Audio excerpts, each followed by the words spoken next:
thank you all for coming. It's just, really awesome to see everybody. And thank you everybody online, and thank you, Dr. Fanning. We've been back on You email. could call me Ann. Thank you. I'm in this. We've known each other for 3 days. Now, but Paul, passed away in 3 years ago, in 62, in Rwanda. So yeah, we've all suffered by his loss for the past few years. But he often spoke, of lots of people, but he would speak of those days, of back in the day, of the early days when he was having the fights with people, and we'll talk about it a little bit, about what all people are deserving of, and there were people lining up on the other side as a matter of what they thought was practical. And there's a documentary movie that I would highly selfishly encourage everybody to watch. Go to phcanada.org after this. It's called Bending the Arc. Has anybody seen it? Yeah, okay, awesome. phcanada.org, you click on the top right, it's called Watch Bending the Arc. You just have to enter your email address, and then you can watch this hour and 40-minute documentary that goes in, and you can see some of the things that people were saying that Anne talked about at various conferences about what Partners in Health was doing in a very critical way, because they didn't believe it was true. And we can talk more about that. All to say that Paul would mention Anne's name, whenever he came up to Canada as, one of our people. And for Paul, that was kind of the highest compliment that he would give. Partners in Health was often called, or sometimes it was called the Roach Motel. And once you get in, you can't leave. And so there were the people, the PIHs. And so he always spoke in the highest esteem. So yeah, I'll chat for hopefully maybe a half hour, and then let's have the questions. But I've been with Partners in Health, was founded really in Boston and in Haiti. So it's not, and that's kind of distinction is important. Paul often talked about how he learned about kind of medicine, really, and inequity and global health equity. And it wasn't being at Harvard, which has some of the best medical care in Boston, the highest per capita concentration of doctors likely anywhere in the world. And it wasn't being in Haiti, that you'll see a picture in a little bit about where he started and Partners in Health started, in this setting of incredible resource scarcity. It wasn't being in Haiti, it was the back and forth. It was the realization that, boy, here I am in one place, and I jump on a plane, and 2.5 hours later, I'm in another place. And, we like to discourage the use of the word, first world, third world, because it's one world, right? It's us who have made conditions, people have made conditions that different people have different access to different things, one world. But he can be in a different place 2.5 hours where you might as well be on for the difference. And so how is that just? How did that happen? Why is it this way? And these are the kind of questions that Paul and Partners in Health kind of dug into and would continue to dig into. We have about 18,000 employees globally. 18,000. They are all Partners in Health. And so there's a very small, 12 of them happen to be in Toronto, a couple hundred happen to be in the US, and 17,700 of them are in Malawi and Rwanda, Lesotho, Sierra Leone, Liberia, and Peru, and Kazakhstan, TV, put up lots of TV. And of those 18,000, 12,000 are community health workers. So we'll talk about why that is. The model is not a model similar to MSF, and that's not even MSF's model in fairness. They have lots of local staff, but they also bring lots of expertise. They fly to disaster response, they scale up, they scale down. We are building local capacity everywhere we work. So 99% of those 18,000 people are local. They're Sierra Leonean, Liberian, Rwandan, Malawian, Haitian. Haiti, we have over 4,000 employees. They're all Haitian. And the people that started the work for Partners in Health in Rwanda and Malawi and Lesotho were the Haitians. So, people that followed Haiti's having a very, very hard time right now. Gangs have taken control of the country. It's often seen as a failed state. There are Haitian health professionals that have started organizations based on their expertise about what does it mean to build a community-based health system that starts from community, linking to health centers and hospitals. And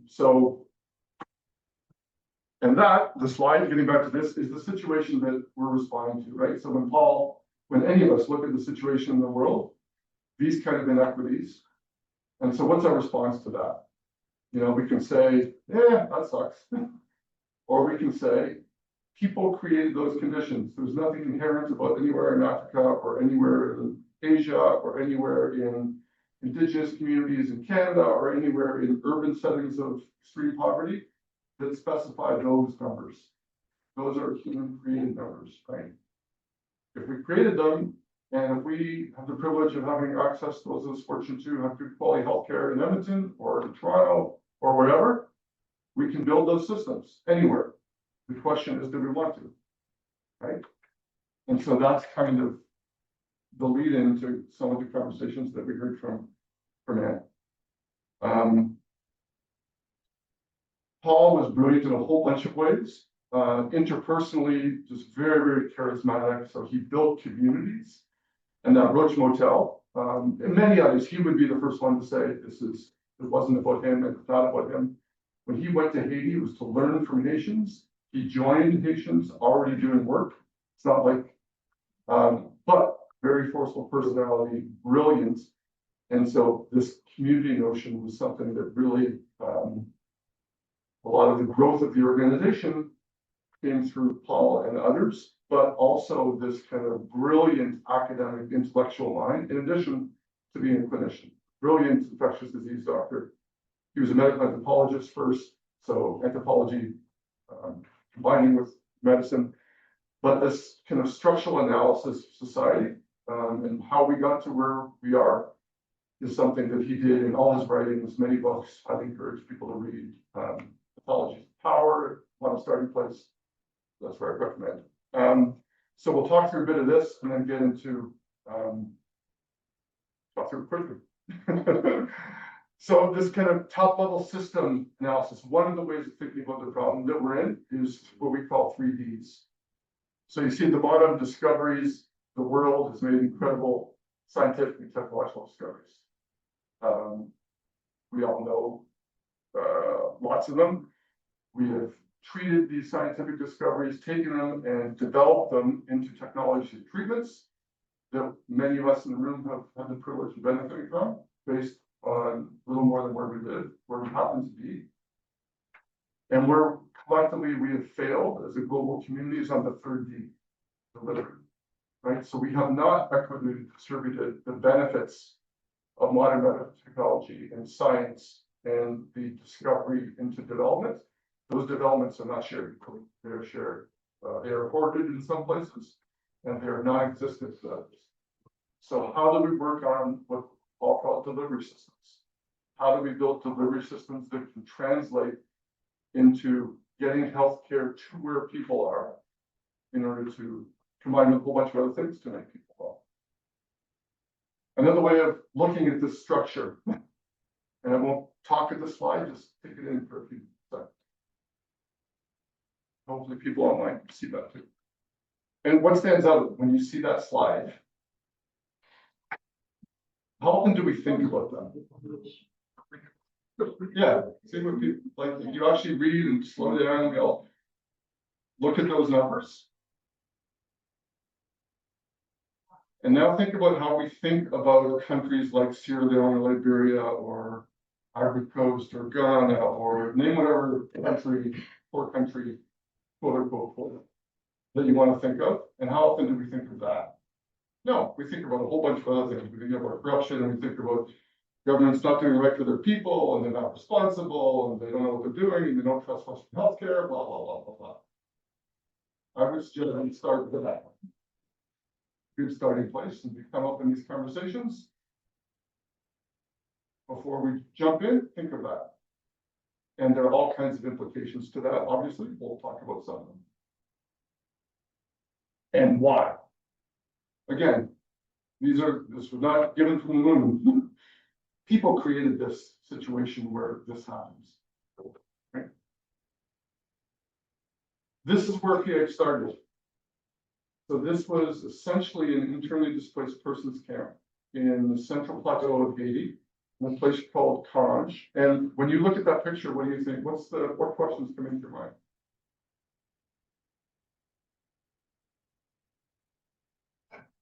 How do you get there? Yeah, Where is it? It looks like it's in the mountains. yeah, it is in the mountains. Yeah, that's definitely a question. The question that I would sometimes think of is why? Why would anybody want to live there? Like, obviously, there are people living there. There's some what passes for buildings, you know.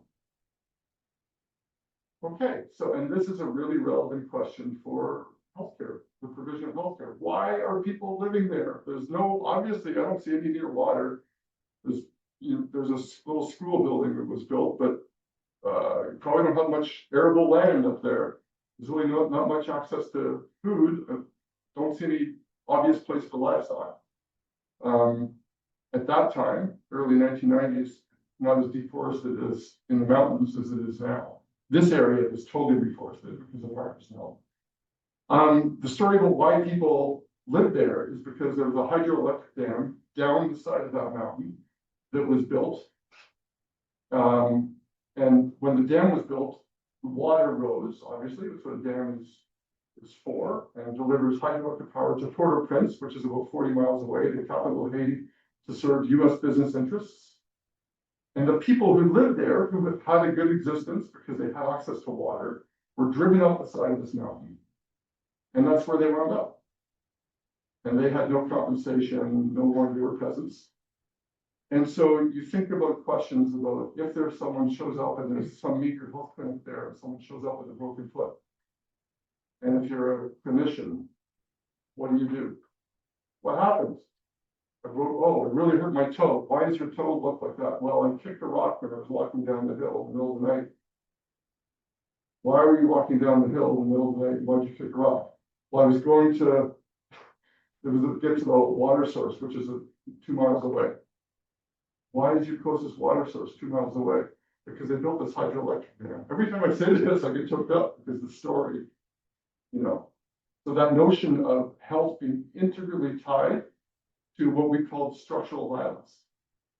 Right? The reason why someone shows up with a broken foot that isn't treated and you get gangrene and then you're going to die is because the hydroelectric dam. It's not the patient's fault.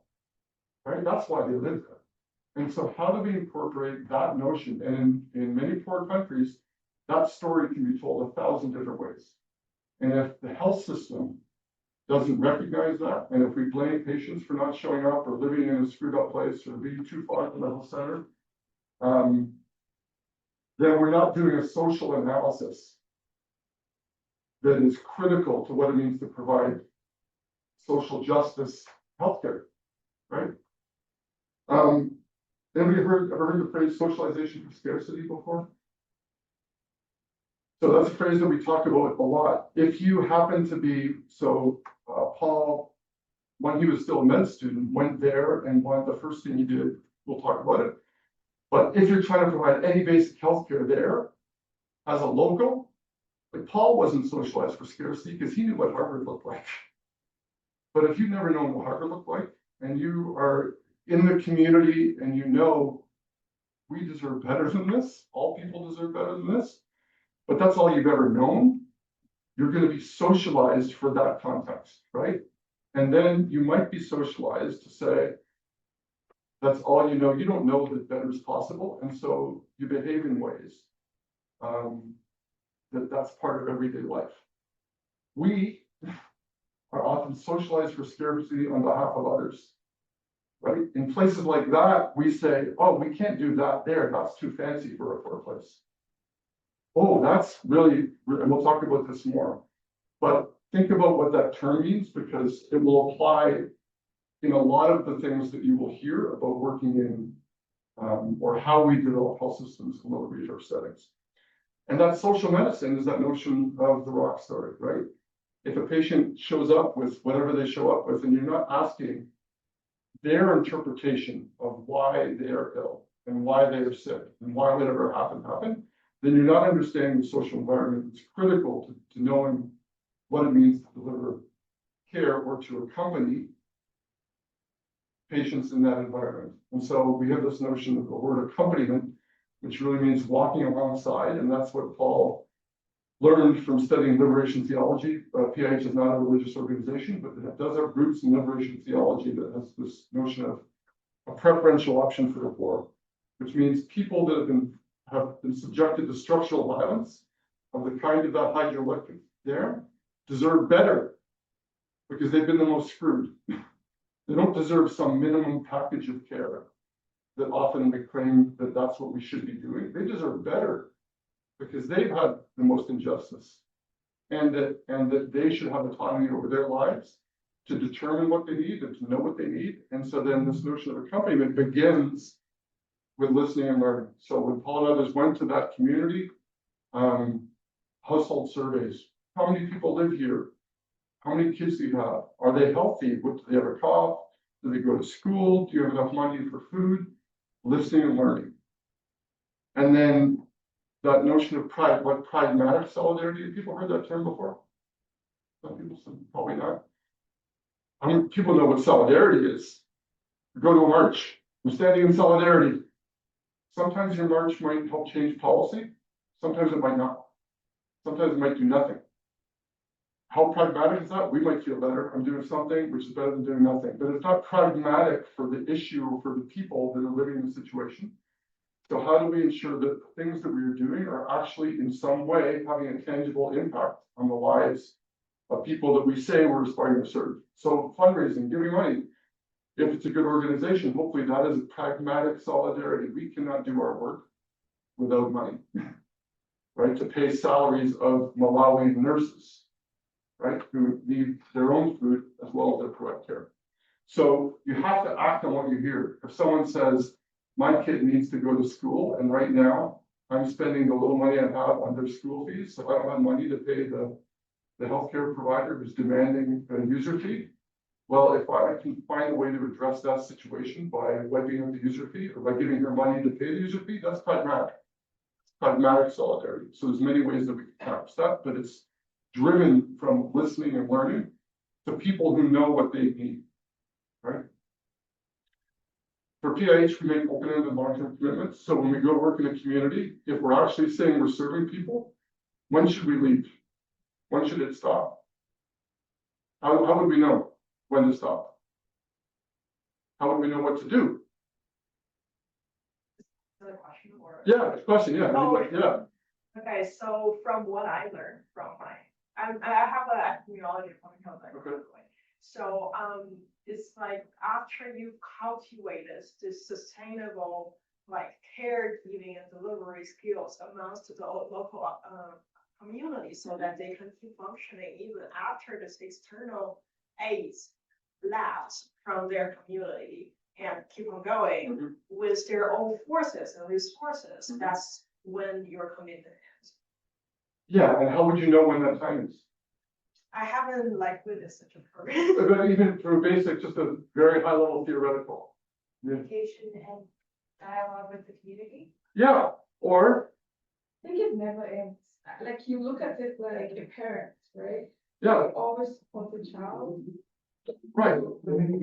Until when your kid says, I'm leaving, or I want you to leave, right? So but it goes back to that first one, it begins with listening and learning.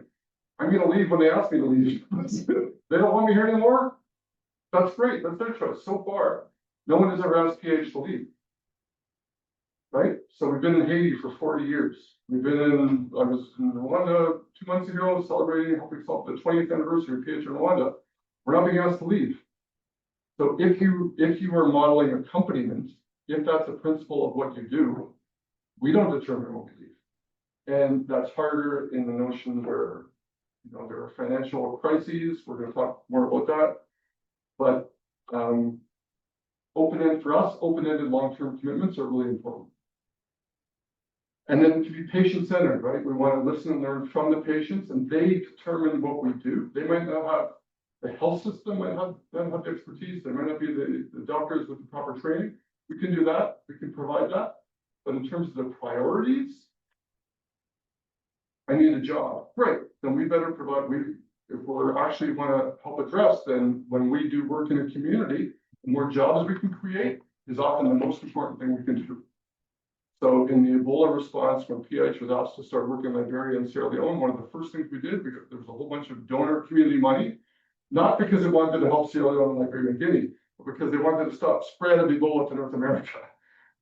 Right? That's why global were mobilized, and people are transparent about it. If this doesn't stop here, we can't contain it, it's going to spread.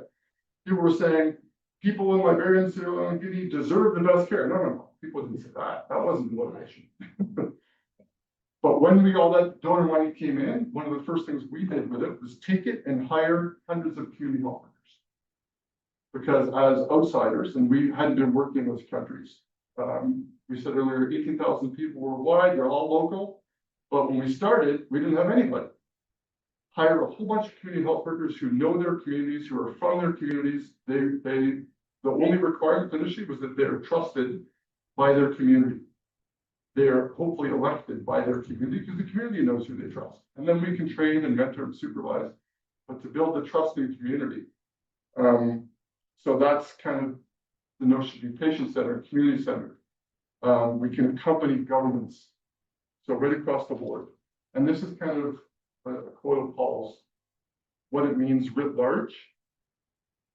And that last sentence again about accompaniment is about sticking with the task until it's deemed completed by the person or people being accompanied. How do we know when we should leave? If we're accompanying a ministry of health, or we're accompanying a community, or accompanying a patient, they'll let us know when we should leave, right? Unless we have other agendas, and we'll talk about that in a second, what the other agendas that global health has had many times. So this is kind of a context in the time leading up to what Anne was talking about, that conference. Things changed a little bit after that, but this is where we were at the time. And you heard that from other people. Selective for poor people. Selective care in certain places, better care in other places. And that was normative. That's what we should do. Because that's what we believed, in part because nobody had done the work to prove that it's possible to do otherwise. So PIH was the first organization in the world to treat multi-drug-resistant tuberculosis in Peru at a very high cost per patient. And so there were debates. If you watch that movie that I mentioned, you will hear Paul talking about it and saying crazy, impossible choices. You know, if you know that a treatment for a patient with MDR-TB would have been $18,000 a year, how many in Peru that was? How many patients could we treat in Haiti for $18,000? How many lives could we save there? So how do you make that choice, right? And to say that there is one right or wrong, it's a ridiculous choice. They shouldn't be put in that choice, but hopefully clinicians are put in the choice that at the end of the day, you treat the patient who's in front of you, right? That's your job. Who's there? Okay. Someone has MDR-TB. I think I know how to treat them. I can get the drugs. We can figure out protocols. And that's what they did. And 10 years later, WHO policy was changed 180 degrees because PH did that. Because we spent $18,000 per patient. And then subsequently, those drugs were off patent. The only reason they were so costly is because MDR-TB, only poor people got it. And of course, there's no market for that because drug companies can't sell. Once PH started doing that, you look, the drugs were off patent, drove down the costs along with MSF by about 97%. Oh, now we can start treating a lot more patients. Now you can't say this isn't possible anymore. But if you don't treat the patient in front of you and think people deserve it, then that work doesn't happen. And that's the context that we were working in really up until that time. And so here's some terms that don't really fit, that we might often hear a lot of in global health. How many people hear, like, when you think about what should we do, it should be sustainable. What does that mean? And this is an honest, I know where I'm going, but I'd love to hear what people say. It considers the resources in the community, that it is built in a way that is long lasting and does not detract from the environment. Yeah. And so just a follow-up question on that. What does a sustainable program look like? I don't think we've got to the slide yet. We haven't got there yet. Remember the slide with the Guelph Hospital and the Sierra Leone budget? What does sustainability look like in a country where the entire Ministry of Health budget is the same as one small community hospital in Canada. Yeah, it's a hard conversation to have. If you go back to things being patient-centered, how do we know what to do? We have a phrase that ties in, patients are our bosses. Patients tell us what to do by what they show up, by what they say. And Paul would often joke, boy, I've never really had a patient say, you know what, I don't think I'm sustainable. Right? Or a patient say, you know what, I understand you could give me chemotherapy for my cancer in Malawi, but that's not really cost effective. So, yeah, it's okay. Right? These aren't things that are patient-centered. No patient has ever talked about any of these things. Right? We talk about them in areas of privilege when we think we have a certain pot of money that we have to decide where to use. And so, where is sustainability coming from? It's coming from funders. It's coming from donor governments. It's coming from global health community. It's coming from clinicians in settings of privilege who are finding themselves without really knowing what they're doing in settings of poverty and saying, well, I really need to make sure this is sustainable. And yeah, you should. And you should plug into local systems because everywhere we work, there are people already struggling and working to provide healthcare. And that's where you should plug in because they know what they're doing and they need resources. But if that's the first consideration, you're never going to treat a patient with NDRTB. And you're never going to change global health policy. And you're never going to say those people are worth it, right? Same thing with cost effectiveness, same things with let's make the best use of limited resources. Who says resources are limited? They don't seem to be limited for defense spending in Canada in the next 5-6 years. They're only limited for poor people. Oh. Well, maybe we might want to have a conversation about that. Resource appropriate technology. Do you think we need a CT scan in the middle of that place in Haiti? If I'm a patient who needs a CT scan, I should think so. You know? Are they there now? There is in one hospital that we built very nearby that is now closed because of the gangs. So but yes, in northern Rwanda, yeah, absolutely. Not everywhere we work, and we are failing far more than we're succeeding. We don't have dialysis in most places where we work. And there was a phrase, the long that Paul had talked about, he was a Tolkien fan, so Tolkien wrote about this phrase, the long defeat. People have heard that, and that's kind of what we're doing, right? None of these problems are going to get solved in our lifetimes. So we're in for the long defeat, but sometimes we get some big wins, right? MDR-TB, it's a big win. HIV treatment, big win in terms of scaling up, whereas 25 years ago, it was thought purely focused on prevention. Don't bother treating people, right? No patients were saying that. The only people who were saying that were in New York and Geneva and London and Toronto and, right? But no, so we've mobilized activists in South Africa, activists in the global South, HIV patients in the US who mobilized to say, and in Haiti, to say our brothers and sisters in Africa deserve what we have. And that's what changed the game, right? So we can do it. Risk mitigation, we have risk inverted. When we talk about risk, who are we talking about usually? We're talking about risk to ourselves, to NGOs, to clinicians. We need to be careful. We need to do risk assessments, but nobody's doing the risk assessment for the woman in Sierra Leone who's going to bleed to death because they don't have a blood bank when she needs a C-section. I'd say that's the biggest risk, right? So how do we ensure that we're talking about risk mitigation, building health systems that prevent mothers from dying in childbirth? Right? And if it means that we're running really close to a budget, so we don't have enough money, okay, well, maybe we'll run out of money. Maybe we'll have to deal with that. But the risk, I'm going to be fine. If PH Canada runs out of money and we spend too fast and we need to raise more money and I lose my job, I'll be okay. Right? The people that continue to die because of that first slide, that's where the risk is. I'm going to go through this really quick. we have five, we talked about 5S, staff, stuff, space, systems, social support. Whenever we put those into place, we always see wins. So we can talk more about that. This is kind of the area that we have been in until very recently. Movement phrase access, Jim Kim, who was, that Ann spoke about, one of the co-founders of PH, was nominated by President Obama to be the head of the World Bank about 12 years ago. He was the first non-lawyer, non-economist.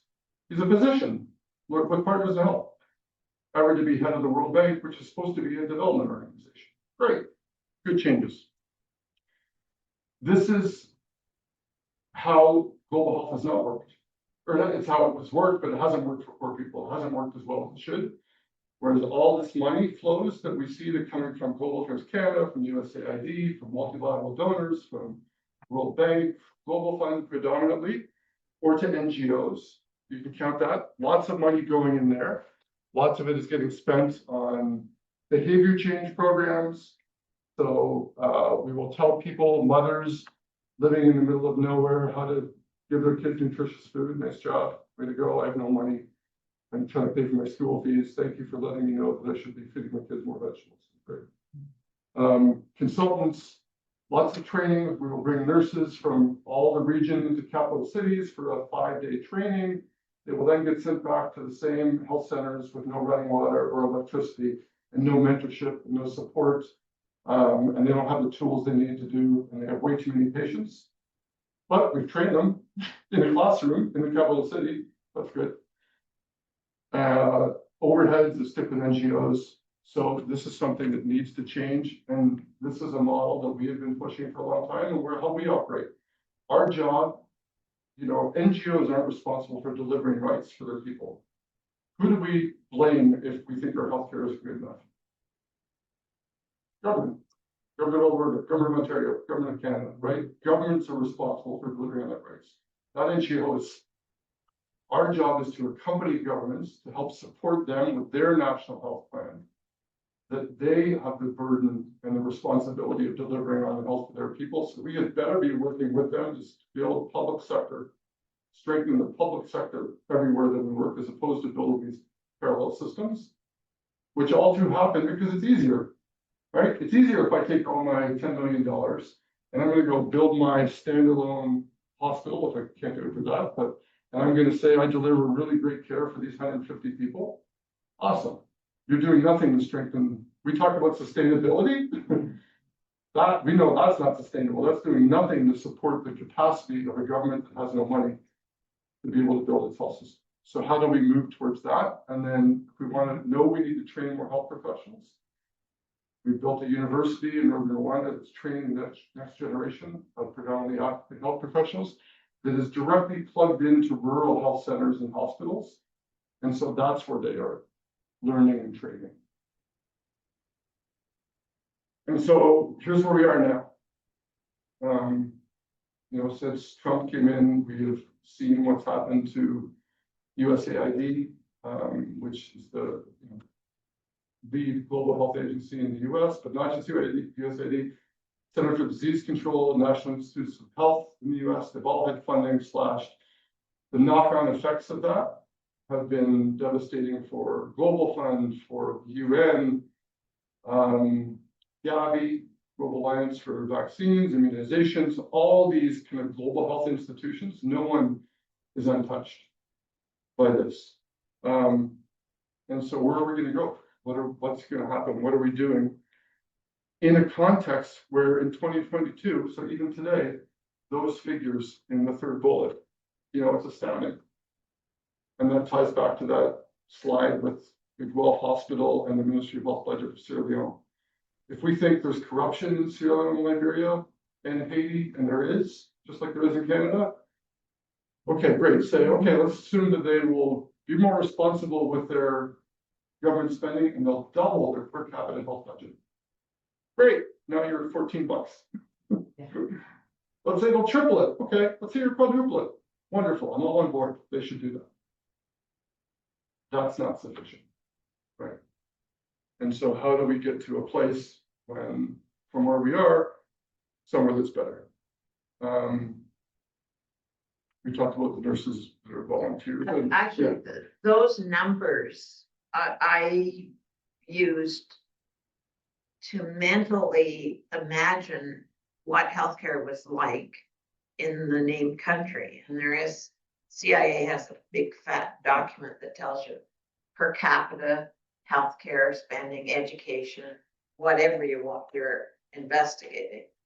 And you can look at, name a country. The healthcare budget in Denmark is like Canada. In South Africa, it's maybe 30, Yeah. But you're right. It's not. but it's, But it puts into perspective some of the discussions and debates that we commonly have about why things don't work. And then give yourself a check on those figures. I think it speaks to priorities, and it speaks to that discovery, development, delivery.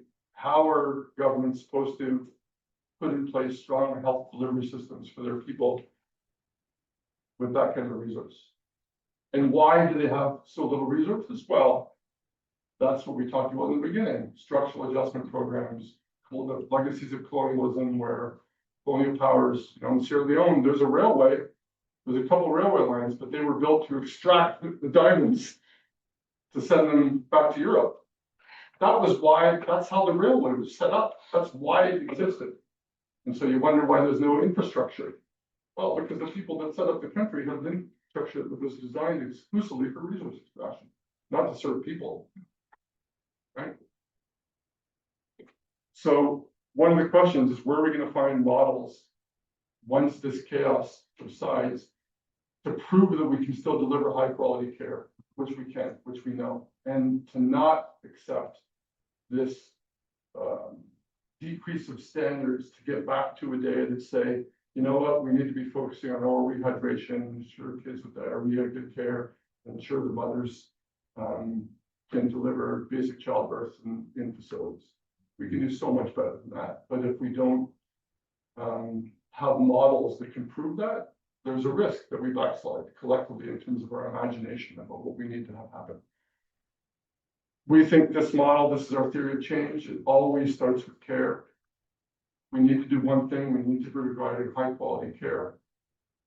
Then we need to have training programs for local health professionals that are locally based, residency programs, nurse educator programs, community health worker supervision programs.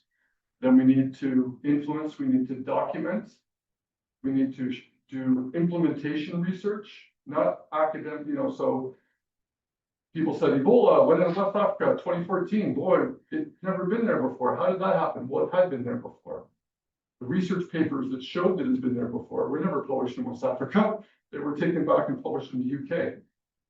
So the people that needed the information about their own health conditions and what is within the population, they have no access to that data. And that still happens, people health research.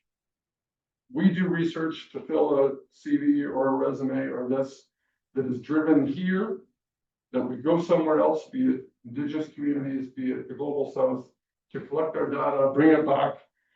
The research question was ours, right?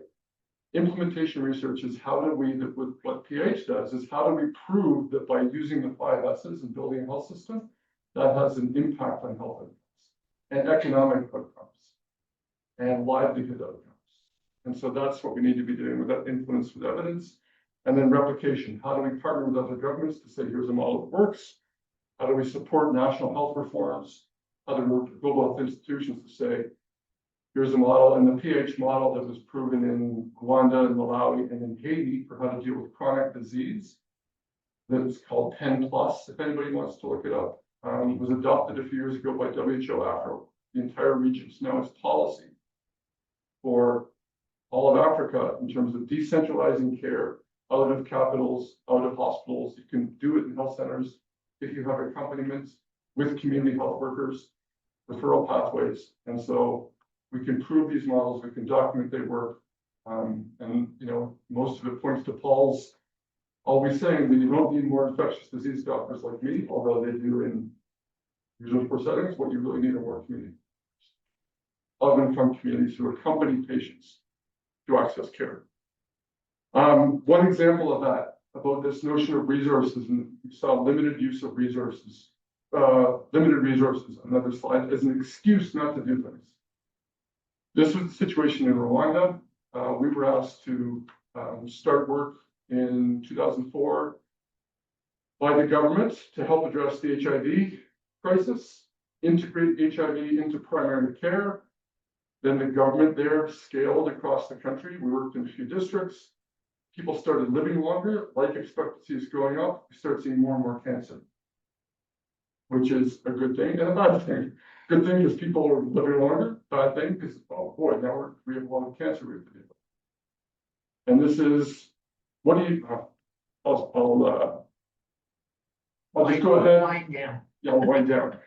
Our executive director stole $10,000 from some other line item, trained a palliative care nurse outside the country. Came back, we were able to start providing some very lousy palliative care to a very small number of patients. What it also allowed us to do was to go to the donor community and say, hey, can you help us with our cancer program in Rwanda? You guys are delivering cancer care, chemotherapy in northern Rwanda? It's crazy. Well, we're not doing a very good job. It's totally insufficient. There's a lot of people with cancer. Come help us. There's now the largest rural cancer center of excellence. That's a patient support center. That's where they come to stay overnight. People from across the country are coming there to receive care because they're coming from long distances. They need to have a place to stay, a place where their kids can stay. But if you don't start the work, you don't open up the resources to make that possible because you say it can't be done. So this notion of limited use of resources, they're going to stay limited as long as we choose not to do the work, right? As soon as you do the work, that's what happened with HIV. As soon as it was proven that we could have success, PEPFAR and the Global Fund came on board and it changed the game. So how do we continue to think about that as we kind of move forward for global health? And then, you know, that implication of a driving policy change, we serve about 8 million patients a year, but the impact is much, much, much broader because we can influence policies on a global scale. I'm sorry I replied not too long, but it was time for content discussion.